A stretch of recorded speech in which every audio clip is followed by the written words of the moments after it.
You know, the term horror is really quite broad.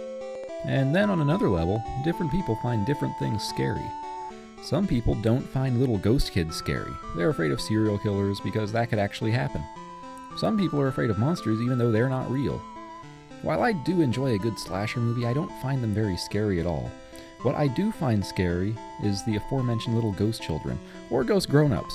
The idea that these dudes can pop up anywhere at any time, and usually stalk their victims in a really freaky way before finally killing them, if they kill them, and not just drive them insane or something instead, is so spookily entertaining that, I just can't get enough. It's taken video games a very long time to get on board the horror train. Yeah, I know there have been some dark, spooky games made, Silent Hill probably among the most popular. But that was the exception. They were few and far between, and most of them quickly faded into obscurity. It wasn't until very recently that this genre has really started taking off with releases like Amnesia. It can be noted that all these recent popular scary games were developed by independent studios. The thing that can potentially make or break a video game, scariness-wise, and this is probably obvious, is immersion. Just how deeply you feel engrossed in the situation. This might make it sound like the first-person games are the way to go if you want to make your game scary, but this isn't always the case. Until Amnesia came along, the top echelon of horror games were third-person or some derivative thereof. There are a lot of first-person shooter games out there that are generally considered scary, but I find them to be more intense. Take the F.E.A.R series, for example. While they can be pretty spooky, they're mainly made up of jump scares, which are less scary to me than the more subtle spooky things. Here is the problem with the F.E.A.R games in general terms of scariness. Each level worked in phases. You've got your dark spooky phase and you've got your battle phase. You walk through a well-lit part of the level, get ready for bad guys, but don't worry about the jump scares. Walking through a dark hallway, well, get ready for Alma to pop up in front of your face, but don't worry about threats from bad guys. Nearly every level worked in that same pattern, and the two styles generally were never combined, so I knew what to expect every step of the way. That being the case, it greatly lessened my immersion. Now don't get me wrong, they're amazing games and I enjoyed them very much, but getting back to the topic at hand, and I haven't done any research on this, but I'm going to maybe foolishly assume that action-packed games probably sell better than slow-burning, story-driven games. So a game like F.E.A.R will sell better than a game like Silent Hill, and again, I didn't look up any sales numbers on either of those titles, but I still think it's a safe assumption. But there have been games that got the mix of intensity and slow-burning spookiness exactly right. One of my very favorites was released on the GameCube of all things in 2002. It was well received and won a ton of awards and has even found its way onto lists that call it one of the best games ever, although it tends to rank pretty low on such lists. Even with all that though, not a lot of people know about this game. Eternal Darkness, Sanity's Requiem. Now here's the premise. You're a girl and you have to explore an old mansion. Of course there's a little bit more to the story than that, but we're not here to talk about the story. We're here to talk about the various ways that this game was ahead of its time. This game contained things that inspired real, authentic, psychological fear in the player. Well, long before Amnesia did it, Eternal Darkness had a sanity meter. Your sanity was affected whenever you were sighted by a monster. So when you're clear-headed and totally sane, the game plays like most other games of its type. But once the meter drops a little bit, you'll notice your character will start to lose his or her grip on reality with the camera angle changes and strange sounds that wouldn't normally be there. Banging on walls, whispering, screaming, crying, nearby footsteps, doors slamming, and stuff like that. It gets a little more interesting when the meter gets a bit lower. That's when you'll start being watched by statues and paintings as you walk by. You'll walk into a room to find yourself on the ceiling. Walls and ceilings will bleed, and sometimes you'll walk into a room to find a large group of monsters that aren't really there. You can likely already see how this sort of thing would affect you, the player, personally, by the way you have to adapt to new situations that your character encounters, but this game actually breaks the fourth wall and screws with you, personally. Once your sanity level is extra low, you'll notice things like your TV volume turning down or muting on its own, complete with a fake TV volume indicator on the screen. When you open the menu, the game may take control of your controller and pretend to delete all your saved games. You may also just be playing along happily and run into a fake blue screen of death, or a fake error that says your controller's been unplugged. Interestingly, Nintendo actually patented this particular type of interactivity, which explains why it hasn't been seen around more. And as I said before, despite being well received, this game never had a sequel, and after 2 cancelled ones, it doesn't seem like it ever will. But maybe it's better that way. After all, if all games messed with the volume of your TV and faked dirty disk errors, You'd eventually get used to it, and it would probably get old. But as it stands, this game is a one-of-a-kind experience. Oh, and it's got this one part in it, which is extra terrible if you're playing this game at night while living in the upstairs part of your brother's garage. And let me just tell you about this one time I was...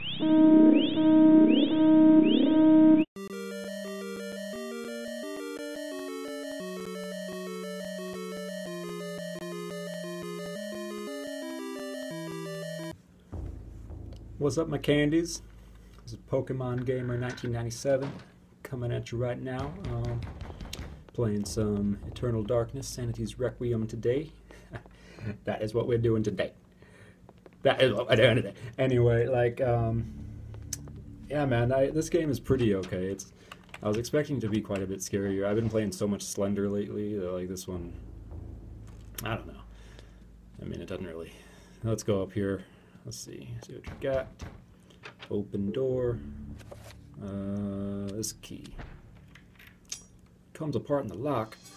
Oh, hey guys, I'm just about to hit 15 subscribers.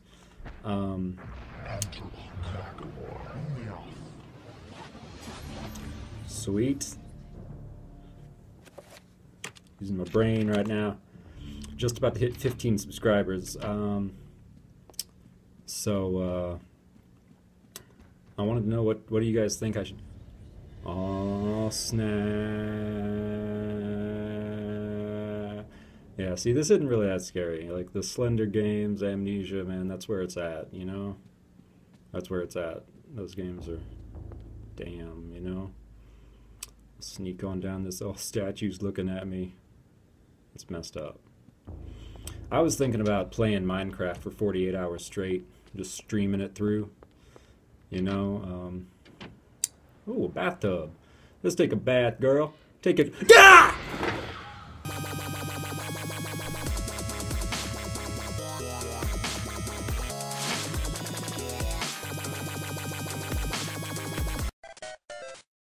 Now on to a more mainstream release. I played Resident Evil 4 from beginning to end probably about 30 times in as many different ways as I could think of, or at least that I was brave enough to try. I mean, once you beat it on professional a few times, you need to start thinking outside the box. This led me to try things like no merchant runs, and yes, even a doomed knife run attempt. Now, one thing I learned from my no merchant run on Pro, which, in case you don't know, is a playthrough in which you simply don't visit any merchants.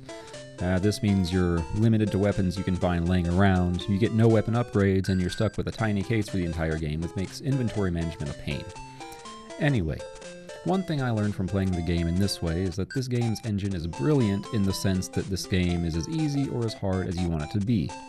That sort of flexibility allowed me to replay the game over and over and over and over and still have a blast every single time. As far as being scary, this game has a creepy atmosphere and plenty of spooky stuff in it, and it even has a couple jump scares here and there. But where it truly stands out is in its intensity. The way the game will leave you needing a massage because of the tightness in your neck after playing for a while. You see, whether you're playing Resident Evil 4 for the very first time or for the 50th time, it will be rough. Somewhere. Some way. Yeah, I know you'll know where every jump scare is, and even where every enemy is gonna spawn. But that just means that while you're playing it for the 50th time, trying to beat it only using the knife and a level 1 pistol, you'll be thinking, good God, I am dreading the cabin scene. Good God, I'm dreading the fight against Salazar. I'm dreading the water room. I'm dreading pretty much the entire island section of the game. I'm dreading the final boss. You get the idea. I know that there's far more ammo in this game than in older Resident Evil games, and that's a very fair argument, but one thing that can be said in rebuttal: if the game is too easy for you, make it harder for yourself. I promise you'll never have it all down. And when you finally reach these infamous parts of the game, that's where the massage, whiskey, or a Valium is really needed. More than most other games I've played, Resident Evil 4 invoked a sense of dread and fear. For the first run, it was because you didn't know what was next, and on runs after that, it was because you did. It was that drive to challenge yourself that made you push through it. I also remember on my first few runs, and then on my later no merchant runs, that I would regularly be afraid of simply being too low on ammo or health to finish the game at all. It can happen relatively easily. If you're too low on ammo before a big boss fight, Salazar in particular, you won't be able to finish the game, period. Game over. And that kind of stress usually isn't found in games, but that sort of actual real-life fear that you may in fact lose your entire game, in my humble opinion, should really be a cornerstone of the survival horror genre, a genre that this game encompasses flawlessly.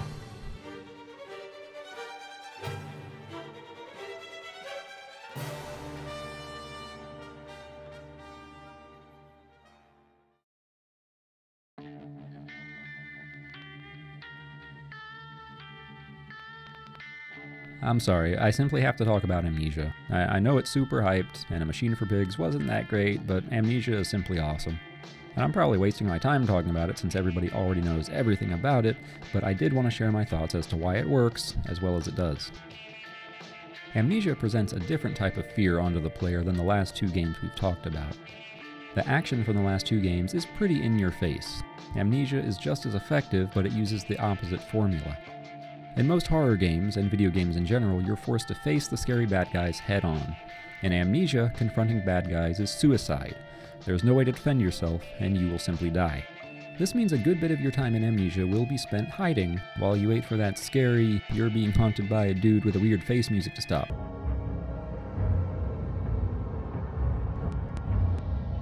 This may seem a bit ridiculous if you haven't experienced it, but personally, some of my worst nightmares consist of me hiding from some mysterious, unseen monster or person. In this case, you got this guy. No, he's not the only monster, but this is my favorite. See, he's scary looking, partly because of that big scary mouth. It's all misshapen. Big misshapen mouths have been proven throughout the history of horror to be scary. And as a special expose on the subject, I've created the Gallery de la Scary Mouths. Enjoy.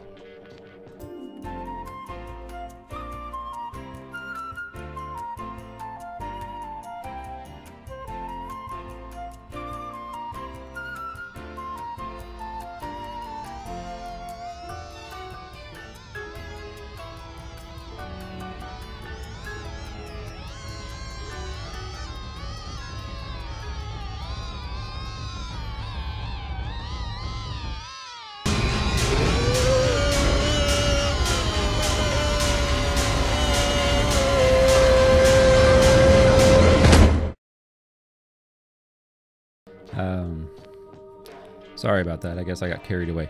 So anyway, you can play the entire Amnesia game and never really get to see this guy because the game penalizes you for looking at monsters, causing your character to go insane until he's so insane he'll get noticed and murdered by said monster. The game also takes a very subtle yet very effective step forward by randomizing a pretty fair chunk of the enemy placement so you never know if and when an enemy is around, even on subsequent playthroughs. And we have one more unavoidable thing to thank Amnesia for. How's it going, bro? My name's F.E.A.R. Man, now that I've been thinking about this so much, I think what we need to do is to create the scariest game ever by combining all what these games did. We combine glitches, we combine the chance of losing your entire game at any time, and being stalked by random enemies. Okay, well this isn't what I was expecting. Maybe if we add some different music and change it to a cave setting.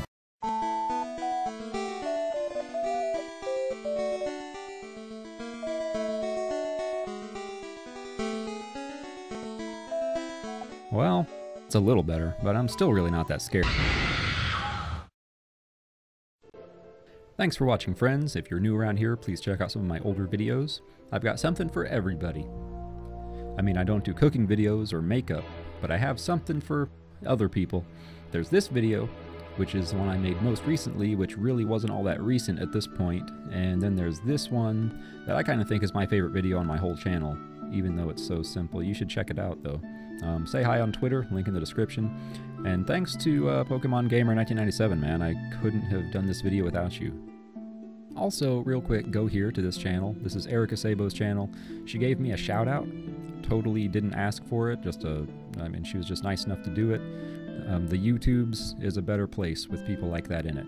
So, go give her your support.